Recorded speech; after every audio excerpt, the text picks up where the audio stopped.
Welcome to the War Room. I am your host, Jeff Lambert. You can follow me on Twitter at JeffLambert77. I'm here as always with my co-host, Ryan Searfoss. You can follow him on Twitter at Foss534. What's up, Ryan? Not much, man. Ready to get into our next prospect here and talk the Heisman winner. All right, good stuff. The War Room, as always, is brought to you by the Dynasty Trade Calculator. Stop guessing and start calculating. Get the Dynasty Trade Calculator for only $15 a year. Visit goingfor2.com/DTC. All right, tonight in the War Room, as always, we're breaking down one Dynasty prospect per show, and we'll do it in 10 minutes or less. Tonight's player is Alabama's wide receiver, DeVonta Smith, 6'1", 175 pounds. Ryan. Strengths and weaknesses. Let's talk about his strengths first. What you got for his strengths? First thing with him is he is absolutely electric with the ball in his hands. Showed up all year. I mean, he's a Heisman winner. He had 1,800 receiving yards and 24 touchdowns. And a lot of it is he built that with absolutely speed, breakneck speed, where guys couldn't keep up with him. But it wasn't just that. He uses it really well. So he paced himself. He changes it up. Kind of will lull the corner to sleep at like 60%, then kick it up and kill him on the route. So he gets incredible separation. He gets wide open on them. And on deep balls, his ball tracking's top notch. So he's able to go get it down the field, and even if the QB has it off a little bit. And his yak yards are crazy. He turns into a punt returner, which they also used him at. But once the ball's in his hands, especially in open field, it's hard to bring him down because he just makes guys miss. So everything about that is incredible. It's great stop-start speed, and he just finds holes in the zone when the quarterback has some time. So he's a really good all-around receiver. The knock on him, though, is his size. We're at 175 pounds. I'm not a BMI guy. I know that's been a huge thing with him. But between that, a late breakout age, but again, kind of like we talked to Najee Harris, Alabama, you always have a late go at it.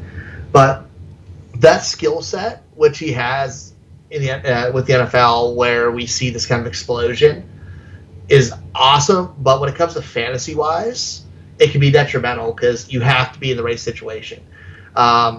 You need a quarterback who is proficient throwing the deep ball on an offense that has no problem doing it. We saw last year with Henry Ruggs where he was the first receiver off the board and died in receiver purgatory because Derek Carr can't throw the ball over 14 yards downfield. Yep. If we see him like that, it could really hurt. So I think his fantasy potential is a lot more quarterback-oriented than we will see for some of the other prospects. I think he's the perfect wide receiver beat, though. All right. I love it. Who, where, and when.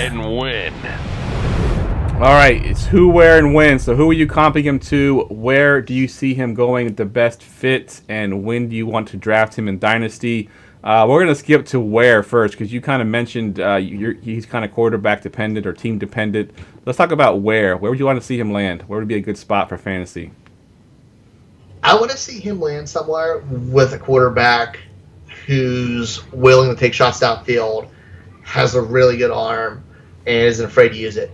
The Chargers aren't a bad spot for me. I know they have Mike Williams and Keenan Allen, but he fills in a role that they don't have. Keenan Allen's getting older, and his deep ball is gold with him. I even wouldn't mind seeing him break. I know we like Gabriel Davis, but seeing him in Buffalo where Josh Allen takes shots downfield to pair with Stephon Diggs. I want to see him as a wide receiver too. Yeah. On a team, but I want to see him be a high-end wide receiver too. Yep, I like it. Let's go with your player comp. Okay, so for his player comp, I kind of have two guys here, and it's like a wide array of outcomes with them. So we do a thing over at Draft Bible, redo our comps with a high value and a low one. He's perfectly appropriate. My high level comp for him is Tyler Lockett. Like we see Tyler Lockett with Russell Wilson burning guys deep. He has these 4 receptions, 112-yard games consistently. Yep. He has touchdown upside, does really well there. That's what his potential could be with a great quarterback. My low-end comparison with him is Philip Dorsett. Ooh. who's just like, I know, he's really explosive with the ball, but they don't know how to use him at times. Yep. And he doesn't always fit where he's landed. We've seen huge games in the NFL playoffs where he had like a 150-yard game, 2 touchdowns, and won everybody in DFS. You can't trust him. That's his range of possibilities fantasy-wise for me. So it's just all landing spot with him. I like it. But love the player. I just don't trust the position. All right, let's go Dynasty. Where do we have him in first round, second round, top of the first, bottom of the first? Where you got him at? I have it the late first. And like I said, his landing spot is going to either move him up or down for it. He's one of the guys that's most cooked in with. Right now, I'm valuing him in that 8 to 12 range. Might be a little low, means I'm probably not going to end up with him anywhere. But if we see him with a good quarterback, he's jumping up. I could see him come close to the top 5. Nice. Yeah, I think that's definitely lower than most. I've seen people have him in 4 or 5 range, really. I mean, after the couple of running backs, after Jamar Chase, then DeVonta Smith's usually like the next one off the board there. Yeah, he's just that guy who we need to separate real football or fantasy football from real football with him, and that's where I think you're going to see a lot of discrepancies. Yeah, I like it. All right, let's do bottom line. The bottom line. All right, what's the bottom line of DeVonta Smith? Bottom line for me, DeVonta Smith is that we've said it a million times. He is going to be boom bust depending on where he lands, and he could be boom bust on a weekly basis. So we could see a 1,000-yard season, how we see Brandon Cooks with it, where he does 4 games over 140 yards, 5 games under 40 yards, and it just kind of ends up 1,000 at the end of the year. I could easily see him doing that.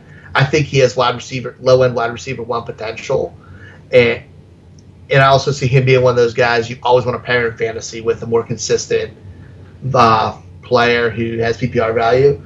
But his upside's going to be huge, and he's going to be somebody you can't bench if he lands in the wrong spot. So I think he's going to end up being a first-round pick in fantasy and a high pick in the NFL. It's just we hope he matches up with the right guy. Yeah, definitely quarterback dependent. Some guys aren't quarterback dependent; they can go anywhere and be successful. Like a guy like AJ Brown, for example. But I think you're right. I think with DeVonta Smith, it's going to depend on where he lands. All right, guys, that wraps up tonight's War Room show. For Ryan, I'm Jeff. We will see you next time.